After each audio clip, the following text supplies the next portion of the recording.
after election ndinabwera pano ndikumadzudzula anthu amene akuchoka ku MCP kupita ku DPP. Ena amanena kuti ayi Bakili News TV wamba kukira anatuma ganyu ndikumandichita ataki. Lero tazona toka Minister of State Alfred Gangata wabwera poyera ndikunena kuti anthu achilendo asapezeke ku DPP. Choyambirira Mutharika alemekeze anthu amene anamenyera nkhondo imene. Mukamvetsetsa bwino mawu amenewa sakusiyana ndi amene tinayankhula ona kuti MCP khani ku MCP simunamenye nawo nkhondo imene. Ayena amene kuti ayi Bakili News TV akuchita ataki Alfred Gangata. Munthawi imeneyi Gangata analandira anthu ena ochokera ku MCP, Christian Mabanda ndi anzake. Now ndimafuna ndipereke malangizo ku chipani cha DPP. Bakili News TV yamenya nkhondo, tinatenga mitundu kuyika banjanji kulimbana ndi Congress Party. Amene akubwera lero ndikumena kuti ayi ine ndi Bakili News TV unali kuti bongololo. Pitani kwena kwache mkapange chipani chanu. Tikuchita advise aliyense amene akulengeza kuti ndine wa Bakili News TV bwerani poyera pangani video ikani background song anthu akhulupirire kuti ndiwo ndi Bakili News TV osati ayi ine ndi wa Bakili News TV ine ndi wa Bakili News TV. Umboni uli kuti upita kusanje apo tuchitipa nkhotakota tumchinji aliyense amadziwa kanyimbo ka Bakili News TV. Panga video, very simple equation. Panga video, usalimbane kupanga argument ine ndi Bakili News TV. By the way, zaka zonse zinali kuti unamangidwa chifukwa cha Bakili News TV ndi chifukwa chani sunabwere poyera munthawi imeneyo kunena kuti ayi ineyo ndine wa Bakili News TV. Because as far as we know, we don't communicate with you. We don't communicate with you. You are not even our friend. Sikukudziwa. Mwina wamalumikizana na anthu fake chifukwa siwe woyamba kumangidwa ndi Bakili News TV. Anthu okwana 4 anamangidwa ndi Bakili News TV. Awiri odziwika bwino, mmodzi Nyamata okwenja chai atamangidwa ndinabwera pano ndikulankhula koma Nyamata amene sindikudziwa. Chimodzimodzi iweyo utamangidwa ndinabwera pano ndikuyankhula sindikukudziwanso. Oyamba kumangidwa anali Nyamata kumangochi sitimawadziwa koma tinawateteza chifukwa Nyamata amene wakamangidwa chomwe chimachitika apolisi amasunga ku prison kudikira kuti aone kuti kodi Bakili News TV apanga post video. Ofuna kuwateteza ife timapanga video ozindikira kuti anthuwo they were not part of us. Ndiye iwo sabwere kuti ayi nditamangidwa ama video amatuluka. It was not even you. Timango kuthandiza. Funso lina limene Malawi akufunsa unali kuti bongolo chifukwa sungangobwera lero after election kuti ayi ndi Bakili News TV unali kuti bongolo. Tamenya nkhondo imeneyi usana ndi usiku kugwirisa ntchito nzeru. Bakili News TV ndi nzeru. Sizinthu zongodzuka lero amwe journalist ayi zimafuna kafukufuku kulankhula mokadaulo osati kungodzuka abasi ine ndi Bakili News TV panga video. Simple question, 2-minute video. Sungakwanisa, I bet you sungakwanisa kupanga video ya Bakili News TV for 2 minutes. Ife ndi brand ndichifuna anthu ambiri amakakamira kuti ayi ndi Bakili News TV.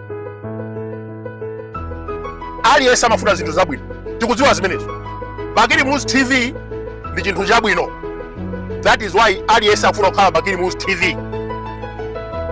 Kuyambira lero sindikuyankha munthu, sindikuyankha bongolo. Abongolo munali kuti pamene timamenya nkhondo imeneyi ndi mungotukira lero ine ndi Bakili News TV. Unali kuti bongolo mukhoza kutsegula mapeji fake, but I bet you simungakwanitse kupanga video ngati imene timachitira. Imeneyi ndi system, whether you like it or not. Imeneyi ndi system. Ukhoza kuzungulira dziko lonse lapansi kuyesera kuti upange video ya Bakili News TV kulankhula ngati imene timalankhulira ife koma Malawi akuzindikira kuti iweyo ndi wa fake. Ndiye umboni okwanira kuti iweyo mamudziwa Bakili News TV unagwira naye ntchito umboni ndona kuti upange video, ukapanga video ika background song Amalawi akuvomereza. Osati ngodzuka lero ine ndwabakiri Musi TV, Amalawi ine ndwabakiri Musi TV, tikudziwa kuti ufuna kutchuka, but that is a waste of time. Chifukwa Amalawi akudziwa kale kuti Bakiri Musi TV lido ifero ndagwesa Chakwera. Chakwera ndi media team Zodiac Times mawailes, almost mawailes onse anali kumbuyo kwa Chakwera. Anali ndi media Dickson Kashot kagulu kake kumeneko onse tinagwesa. That is Bakiri Musi TV. So udalabwe kuti munthu mmodzi anakwanisa kugwesa anthu amenewo amene machitira fund ndi ndalama zaboma. Iwewe kasuku daba and you are coming there, hi ineyo ndine wa Bakiri Musi TV. Panga video iwe kakhala Bakiri Musi TV basi pantima kudziwa kuti ndine Bakiri Musi TV. That is why you are coming up ndi ma reasoning opanda ntchito.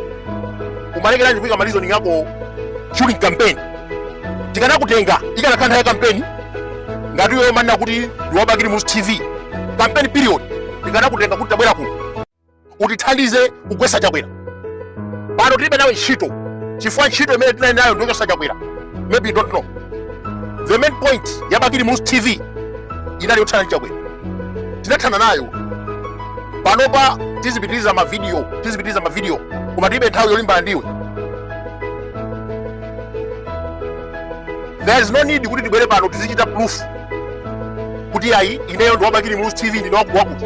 Pamene timayamba tinaganiza kuti tizigwira ntchito ngati intelligence and we managed to defeat the government. Ndesi tingabwero ndikuvula chigoba kuti ayi ife ndi Bakiri Musi TV Amalawi amatikonda mu chigoba. So we will remain there whether you like it or not. You can see ma video amene akuonesa kwa ameneyo kuti ayi ma video amene wa ndi Bakiri Musi TV akana wakonda ndani ma video ameneyo. Ma video amene akuonesa kwa ameneyo Amalawi olo Bakiri Musi TV yo ikanakula ikanakhalisi 100,000 ma video yake ameneyo. Bakiri Musi TV anthu amayidziwa bwino imabwera ndi kanyimbo, ili ndi kanyimbo kake imene ndi Bakiri Musi TV. Iwe sungabwere kuti ayi ine ndi Bakiri Musi TV ndikumangolankhula basi ngati tulankhani mamutu. Ubwere ndi nyimbo and I know kuti iweyo sungakwanise kupanga video ya 5 minutes, sungakwanise kupanga video even ya 10 minutes, 15 minutes utakomoka. So I'm telling you upange video ya 2 minutes. If you make that, all Malawians from Sanje to Chitipa we believe you. Unakuti munthu uyu ndi wa Bakiri Musi TV. Koma as far as I know, ife ngadeni yake Bakiri Musi TV, we are challenging you my bro. Ndiwe mwana kwambiri suzakhala Bakiri Musi TV sungakwanise kuchita zimene anachita Bakiri Musi TV. Ndinagwesa Chakwera. Like it or not, Amalawi onse akudziwa. You cannot put us down, never. We are the heroes.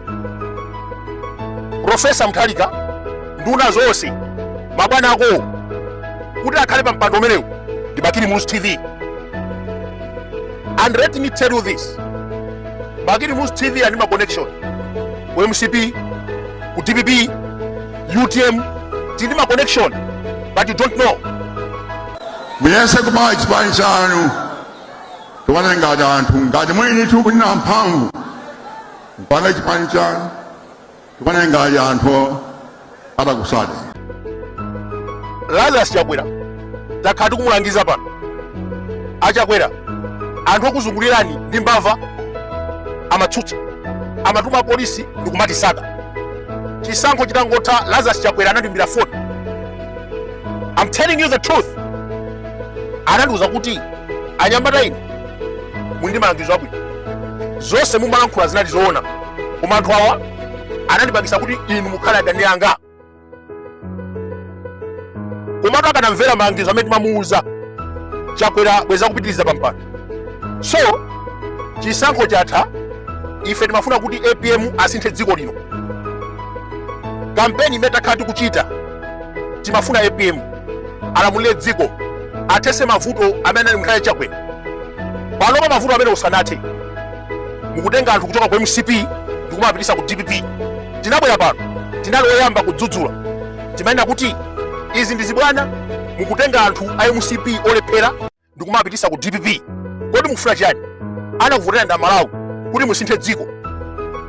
Munatiukira ndikumanya kuti ayi Bakili News TV wayamba kuukira DPP akunyoza anthu ena. Now today Alfred Gangata wayima pa podium dziko lonse likumva ndikunena kuti ku DPP anthu amene amenyera nkhondo sakuthandizidwa. Zomwe zija zimene ndakhala ndikunena kunena kuti osatenga anthu akunja ndikumalowesa ku chipani. Ndizomvetsa chisoni kuti lero anthu ena a DPP akufuna kupanga udani ndi Bakili News TV. Ndizomvetsa chisoni kwambiri. Tinamenya nkhondo imeneyi tinazunzika zaka zokwana 5 kulimbana ndi Chakwera. Lero mukubwera ndikumanya kuti Bakili News TV ndoyipa. Kodi inuyo mungakonde DPP kuposa ife? Are you serious? Oti tafusa Malawi. Inuyo mungakonde DPP kuposa ife? Unali kuti bongolo. Mungakonde APM kuposa ife? We love APM. Tinamenya nkhondo kuteteza APM. Tinatukwana anthu pano kunyoza anthu chifukwa cha APM. We are not greedy. Ife santhu ajiyera iyayi. Sitinapite kwa APM, sitinakumane ndi APM, kapena kumpempha ndalama APM. We are not greedy. Koma tinamenya nkhondo yolimbana ndi APM. Ndiye wina asabwere lero bongolo. Kungochoka uko. Ayi ndi wa BMTV.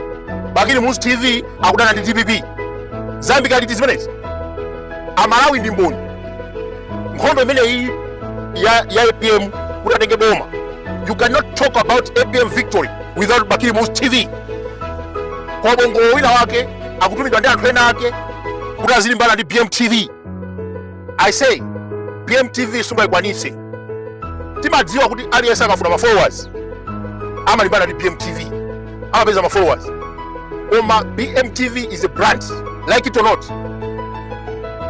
Tibwerezeso amene akuchita claim kuti ndi wa Bakili News TV apange video. Tikudziwa kuti palibe kumali kuno amene angakwanise kupanga video ya Bakili News TV for 5 minutes, 10 minutes or 20 minutes. Ndiye pangani video ya 2 minutes, only 2 minutes. Muike kanyimbo. BMTV imadziwika ndi kanyimbo. Mukadziwa inuyo azikhale ngoma nakuza.